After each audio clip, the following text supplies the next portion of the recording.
तो आज का जो वर्कआउट रहेगा वो सारा चेयर पे होगा। चेयर पे कैसे वर्कआउट करके आप वेट लॉस कर सकते हो। और चेयर पे वर्कआउट करने का ये फायदा होता है कि जॉइंट्स पेन जैसे कि घुटने, एंकल, कमर, इन सारी चीज़ों से बहुत राहत मिलता है ना। बहुत लोग ऐसा होते हैं जो नहीं कर पाते खड़े होकर बहुत सारे आसन, तो उनके लिए है कि आप चेयर में बैठ के, सिर्फ चेयर में बैठ के हम अपने जॉइंट्स को ही फ्री नहीं करते बल्कि हमारे पूरे शरीर को स्वस्थ कर सकते हैं। डिजीज के पर्पज से देखा जाए तो भी, वेट लॉस के पर्पज से देखा जाए तो भी। और मोस्टली वो जो चल फिर नहीं सकते, जिनको सीढ़ी चढ़ना उतरना मना होता है, जो मोस्टली लेटे या बैठे रहते हैं, वो अगर नॉर्मली योगा या कोई किसी तरह का एक्सरसाइज नहीं कर सकते, तो चेयर पे बैठ के वो कैसे योगा कर सकते हैं। जैसे आप लोग को अभी करना है तो वेट लॉस के पर्पज से करना है, तो वेट लॉस के साथ ही साथ बहुत सारे बेनिफिट्स मिलेंगे। वेट लॉस तो होगा ही, साथ ही साथ जॉइंट्स पेन में रिलीफ मिलेगा, आपका यूट्रस ओवरी हेल्थी हो जाएगा। क्योंकि जब हम बैठ के कोई सा भी आसन करते हैं तो हमारी यूट्रस और ओवरी में ऑलरेडी ऐसे बैठे रहते हैं तो दबाव पड़ता है, उसमें जब हम कुछ आसन करते हैं तो वो प्रेशराइज दुगना हो जाता है, जिसकी वजह से फायदे भी दुगने मिलते हैं। तो जानकारी होना जरूरी है कि क्या हम कर रहे हैं, कैसे कर रहे हैं। तो सबसे पहले ट्विस्ट करेंगे खड़े होकर, जैसे करते हैं ट्विस्ट नॉर्मली। आप लोग, या ये हैंडल है तो हैंडल पकड़ना, नहीं तो बैक पकड़ना, इस तरह से ट्विस्ट करना है। कंफर्ट जोन में चले जाओ जहां से आप अच्छे से ट्विस्ट कर सको। सबसे पहले ये देखो, बॉडी स्ट्रेट करनी है, स्पाइन स्ट्रेट करके रखना है, उसके बाद धीरे धीरे ट्विस्ट करना है। 1 2 3 4 5 6 7 8 9 10। होल्ड, होल्ड करो। 1 2 3 4 5 6 7 8 9 10। चेंज। 1 2 3 4 5 6 7 8 9 10। कोशिश करना पैरों को दबा के रखो, पैर की मूवमेंट ज़्यादा ना हो। स्टार्टिंग में हो सकता है, वो होता ही है कि थोड़ा सा मिसबैलेंस हो, लेकिन ये ध्यान रखना कि पैर दबा के रखो। अब हम जब नॉर्मल खड़े होकर ये जब आसन करते हैं तो एक लिमिट होती है, उस लिमिट तक ही हम जा सकते हैं। लेकिन हम जब बैठ के करते हैं चेयर पे तो हमको एक सपोर्ट मिल जाता है, तो जैसे हम इतना गए, इससे ज़्यादा खड़े होकर नहीं जा सकते। लेकिन चेयर में कर रहे हैं तो पीछे सपोर्ट है, तो हम पीछे पकड़ के अपने बॉडी को पूरा पीछे की तरफ मोड़ सकते हैं, ऐसा। ठीक है, तो एडवांस स्ट्रेचिंग हुई है ना। जितनी हमारी कैपेसिटी है उससे हम ज़्यादा गए तो जाहिर सी बात है फायदा भी ज़्यादा होगा। तो ये पहला एक्सरसाइज है, ये आपके गट्स को हेल्प करेगा, गट्स हेल्थ को बेटर करेगा।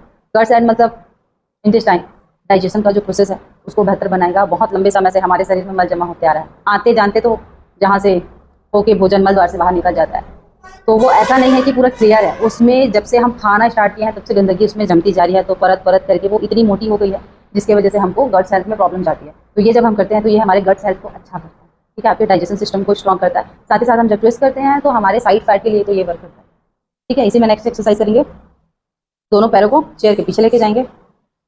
आगे आ जाओ, थोड़ा आगे आओ, आगे बैठो। पीछे करके बैठोगे, कंफर्ट जोन में रहोगे, नहीं कर पाओगे। तो ऐसे नहीं बैठना है, आगे आके बैठना है, ऐसा सिर्फ नाम मात्र का बैठे हैं। पैरों को पीछे लॉक करेंगे, हाथ को पीछे लेके जाएंगे, चेस्ट अप करेंगे गर्दन पीछे।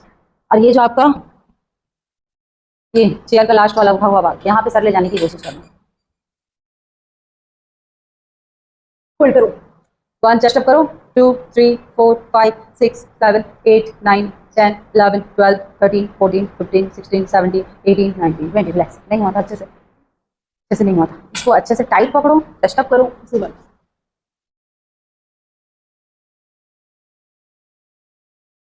ठीक है, रिलैक्स। ये ध्यान रखना कि पैर बैंड ना हो, ठीक। अब ये करने के क्या फायदे हैं, तो ये करने के आपके लंग्स और हार्ट के लिए काफ़ी ज़्यादा इफेक्टिव है ये। साथ ही साथ बैक फैट के लिए, डिजीज के पर्पज से देखा जाए तो हार्ट और लंग्स के लिए मैं बता ही चुकी हूँ। साथ ही साथ थायराइड, आपके थायराइड ग्लैंड पे अच्छा खासा प्रेशर आ रहा है, तो अगर आप थायराइड के प्रॉब्लम को फेस कर रहे हो तो ये भी काफ़ी इफेक्टिव है, ठीक है। इसके अलावा ब्रेन हेल्थ के लिए, ब्रेन हेल्थ के लिए कैसे, जब हम गर्दन पे प्रेशर डालते हैं तो गर्दन से जुड़ी सारी नसें नाड़ियाँ में तनाव आता है। तनाव आने की वजह से जो भी मेंटल डिसऑर्डर होता है उसको वो शांत करने की कोशिश करता है। जैसे आप बहुत ज़्यादा हाइपर हो, चिड़चिड़ा रहे हो या एंजाइटी फील कर रहे हो, किसी भी तरह का आपको मेंटल डिसऑर्डर हो गया है, तो आप अपने नेक एक्सरसाइज करो। नेक एक्सरसाइज करो, कुछ नहीं समझ में आ रहा है तो ये तो बताइए, ऐसे पकड़ो और गर्दन लेके जाओ पीछे। जितना ज़्यादा तनाव डालोगे उतना जल्दी आपका दिमाग शांत और स्थिर होगा, ठीक है। वेट लॉस के पर्पज से देखा जाए तो आपका ये फैट जो है हो जाएगा, बैक फैट जाएगा, शोल्डर और ये हम्प निकल जा रहता है बैक पे, वो देखना इतने मोटे मोटे हम्प निकले होते हैं पीछे, तो उसको भी ये रिलीज करने का काम करता है, ठीक। इसी में नेक्स्ट करेंगे। ये कम से कम जो अभी बता रही हूँ वेट लॉस के लिए बहुत ही ईजी और बहुत ज़्यादा फायदेमंद है। इसको अगर आप दिन में स्टार्टिंग तो 100 से करो, ये नहीं 20, स्टार्ट ही इसको 100 से करो, क्योंकि एक चीज़ करनी है। अगर एक ही चीज़ करके वेट लॉस करना है तो 10 बार 20 बार 50 बार करने से कोई मतलब नहीं, मिनिमम 500 आपको करना पड़ेगा। और ये ऐसी चीज़ है कि आप बैठे बैठे कर सकते हो। अगर थक गए नॉर्मल बैठो, डीप ब्रीथ करो, उसके बाद वापस स्टार्ट करो। कोशिश करो कि 500 प्लस ही जाओ। स्टार्टिंग के लिए 5 डेज 100 काफ़ी है, और वो 5 डेज में 100 में थोड़ा थोड़ा बढ़ाओ, लेकिन 5 डेज के बाद नियम बना लो कि इसको 500 करना है। बहुत ही अच्छा है वेट लॉस के लिए। घुटनों का दर्द चले जाएगा, एंकल का दर्द चले जाएगा, ब्लड सेल को अच्छा कर देगा, यूट्रस ओवरी के लिए बहुत ज़्यादा अच्छा है। PCOD, PCOS, irregular periods, fertility, ये प्रॉब्लम से छुटकारा मिल जाएगा। आपके पेनक्रियाज में अगर कोई इशू है तो पेनक्रियाज भी हेल्दी हो जाएगा, ओवरऑल सारे ऑर्गन्स हेल्दी हो जाएंगे, ठीक है। तो उसको करना कैसे है, पैरों कैसे मोड़ना है, चेस्ट अप करना है, झुकना है, मोड़ना है, झुकना है। ठीक है, 100 करेंगे अभी, नॉन स्टॉप, बीच में रुकना नहीं है, एकदम आगे में आओ। ठीक, लेफ्ट से स्टार्ट करेंगे और ये जब करेंगे तो ऐसे लूज नहीं करना है, टाइट रखो और पेट को अंदर खींचना है। पैर उठाएंगे, पेट अंदर खींचेंगे, पैर नीचे करेंगे, पेट को प्रेशराइज करेंगे क्योंकि पेट में दबाव आ रहा है, तो अंदर खींचने से दबाव नहीं आएगा, उसको बाहर प्रेस करोगे तो दबाव आएगा। हाँ ठीक, समझ में आया? क्लियर?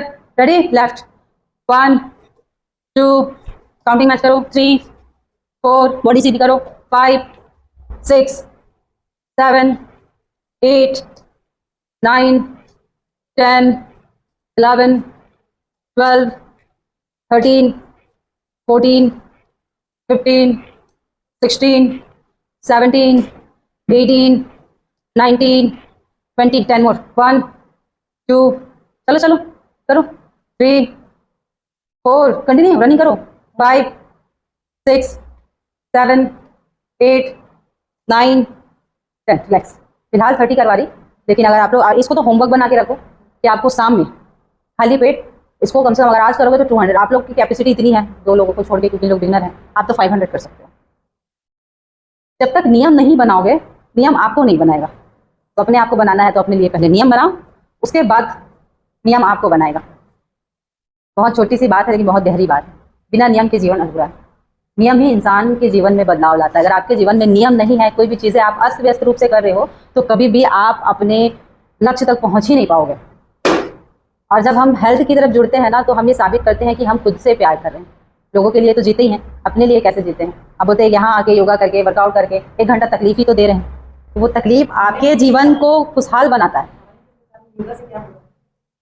मोस्टली लोग बोलते हैं योगा से क्या होगा, आप सिर्फ आपके घर की बात नहीं है, योगा से क्या होगा? जब आप करते जाओगे, जब आप में बदलाव देखते जाओ, और योगा सिर्फ शारीरिक रूप से आपको स्वस्थ नहीं बनाता, आपके अंदर से निगेटिविटी ऐसे खींच के बाहर निकाल देगा कि आपके अंदर से पॉजिटिविटी रह जाएगी। और सिर्फ शरीर हेल्दी नहीं होगा, आपका दिमाग भी हेल्दी हो जाएगा। तब आप हेल्दी चीज़ों को सुनोगे, हेल्दी चीज़ों को एब्जॉर्ब करोगे और हेल्दी चीज़ों को ही बांटोगे। जो पॉजिटिविटी आपके अंदर आती है योगा से, वो दुनिया की किसी भी चीज़ से नहीं आ सकती। और जो अपने शरीर के लिए सीरियस हो गया, अपने शरीर से जो प्यार करने लग गया, उसको फिर दुनिया के मोह माया से कोई मतलब नहीं रहता। और आज के डेट में वही सही है, आप दुनिया का मोह माया त्यागोगे, तब जाके आप अपने लिए कुछ कर पाओगे, अपने शरीर के लिए। खुद से प्यार करना मतलब ईश्वर से प्यार करना। अगर आप खुद से प्यार नहीं करते तो आप छलावा हो, आप खाली जी रहे हो, अपनी जिंदगी वेस्ट कर रहे हो। जैसे आप जीवन में आए हो तो जाना भी आपको अकेले, आए अकेले हो तो जाओगे भी अकेले। आपके जाने के बाद 4 दिन लोग रोएंगे, 4 दिन याद करेंगे, हाँ ये बेचारी ऐसी थी, ऐसा करती थी, कुछ मांगने जाते थे तो चीनी थोड़ा ज़्यादा दे देती थी। बस 4 दिन का ये चोचला है। उसके बाद 4 दिन बाद कौन क्या, वही आपके बच्चे भी आंसू पोछेंगे, रोड अपना डेली रूटीन में शामिल हो जाएंगे। आपके हस्बैंड को ऐसा हो जाएगा कि हाँ चलो हो तो गया, आप दूसरी शादी कर लेते हैं। आपका अस्तित्व रहा कहाँ, आप जिए कहाँ? जिनके लिए जी रहे थे उनको तो कोई फर्क पड़ा ही नहीं, तो अपने लिए जियो, ये रियलिटी है। आप अपने लिए जियो, अपने लिए नहीं जिए तो क्या जिए? हाँ देखो, सारी चीज़ें हो जाती हैं, कोई फर्क नहीं पड़ता। इसीलिए दूसरों को प्यार कर रहे हैं ठीक है, लेकिन सबसे पहली प्रायोरिटी हम हमारी खुद हैं। अगर आप खुद से प्यार नहीं कर पाए तो आप किसी से प्यार करते हो ना, वो सिर्फ दिखावा है, चाहे वो सामने वाला कोई भी हो। अगर बोला जाता है अगर परिवार में एक फीमेल हेल्दी है, उसकी सोच अच्छी है, तो पूरा परिवार हेल्दी है और उसकी सोच अच्छी होगी। भले कमाने जाता है आदमी, घर का खर्चा उठाता है आदमी, लेकिन औरत की जिम्मेदारी होती है उस मकान को घर कैसे बनाना है, चीज़ों को जो हमको ड्राई मिलता है, दाल चावल, उसको खाना कैसे पकाना, ये सिर्फ एक औरत के हाथ में होता है। तो आप अपने लाइफ को हेल्दी रखोगे, बाकी सारी चीज़ें हेल्दी हो जाएंगी। ठीक, चलो इसी में नेक्स्ट करेंगे। चेयर को पकड़ेंगे, नीचे से पकड़ेंगे, चेस्ट अप करना है। इसी में स्पीड में पंजे ऐसे नहीं रखना है, पंजों को उठा के नहीं रखना है, ऐसे हील ऊपर करो सबसे पहले, चेस्ट अप करो। और जिनको घुटने में दर्द है, एंकल में दर्द है, वो थोड़ा धीरे करेंगे। जिनको दर्द नहीं है वो स्पीड में करो। जितना ज़्यादा स्पीड में इसको करोगे उतना ही ज़्यादा इसका फायदा। हाँ दर्द देगा थोड़ा सा। चलो चलो चलो चलो चलो। हाँ राशि को ये वाला नहीं बताएंगे मैं, हाँ ये वाला नहीं बताएंगे, वो वाला करिए, इससे पहले वाला। देखो अभी भी आपके पंजे ऐसे हो रहे हैं, ऐसे रखो। हाँ आप करो। अगर हाथ रखने में दिक्कत हो रही है तो मूवमेंट भी कर सकते हैं ऐसा। ठीक, थाइस फैट के लिए काफ़ी इफेक्टिव है। पेट तो जाएगा ही, हिप्स भी इससे कम होंगे, और घुटनों के दर्द के लिए तो अच्छा है ही। जिनको जॉइंट्स में प्रॉब्लम है वो थोड़ा इसको धीरे करें, ऐसा नहीं कि नहीं करना। हाँ तो एंकल में दर्द है तो आराम आराम से रखो, पटकना नहीं। ठीक, और एक चीज़, थाइस का आपका मसल जो होता है उसका कनेक्शन आपके यूट्रस और ओवरी से है। जब तक ये थाइस मसल्स रिलैक्स नहीं होंगे तब तक यूट्रस और ओवरी का तनाव नहीं जाएगा। तो जब तक को हेल्दी रखना है तो आपको आपके थाइस पे प्रेशर देना। जितना ज़्यादा थाइस पे प्रेशर दोगे उतना ही ज़्यादा आपके ऑर्गन्स हेल्दी होंगे। ठीक है, अब बोलते हैं ना जैसे पीरियड्स भी आता है तो कई लोग बोलते हैं, पुराने ज़माने में ऐसा बोला जाता था, टांगों में तेल लगा दो या देसी घी लगा दो, मालिश कर दो। फ्लो इधर हो रहा है, इधर का मसाज करके इंसान क्या करेगा?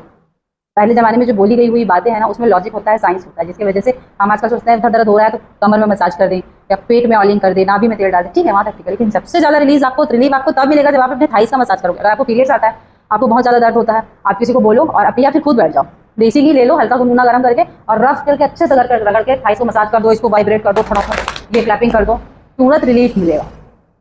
और ये पीठ को रगड़वाते रहोगे, पेट को ऐसे सरवाते रहोगे, कुछ नहीं होने जाने वाला। उसके लिए आपको आपके थाइस पर प्रेशर डालना है ताकि इधर का तनाव दूर हो, तब जाके इधर के तनाव में मुक्ति मिले। ठीक, चलो इसी में नेक्स्ट करेंगे। ये हो गया फ्रंट। अब इसी में दोनों पैर को एक साथ उठाना है। जो सो के करते थे वो बैठ के करेंगे। बेटा जब तक आगे नहीं आएगी, ऐसे कंफर्ट जोन में बैठ के कैसे करोगे, मेरे को ये बताओ। अपने कंफर्ट जोन को छोड़ो। जब तक कंफर्ट जोन को नहीं छोड़ोगे तब तक ना सीखोगे ना चीजें होंगी। थोड़ा सा सर्वाइव तो हर किसी को करना पड़ता है।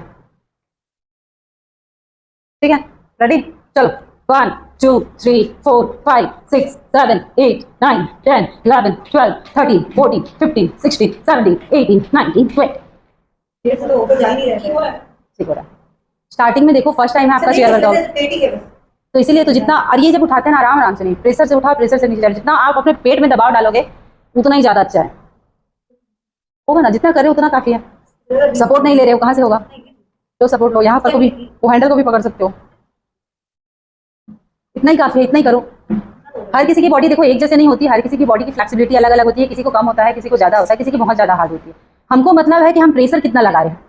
आपसे कैसे हो रहा है वो मैटर नहीं करता कभी भी, क्योंकि सबकी बॉडी अलग अलग होती है। मैटर ये करता है कि आप प्रेशर कितना लगा रहे हो। आप किसी का शीर्षासन हो जाता है ना, जैसे मेरा शीर्षासन हो गया, आप लोग का नहीं हुआ, मेरे को शीर्षासन के पूरे फायदे मिल रहे हैं। लेकिन क्या आप उसमें कोशिश करोगे, उस चीज को बार बार रिपीट करोगे, तो मेरे से ज्यादा प्रेशर आप लगा रहे हो।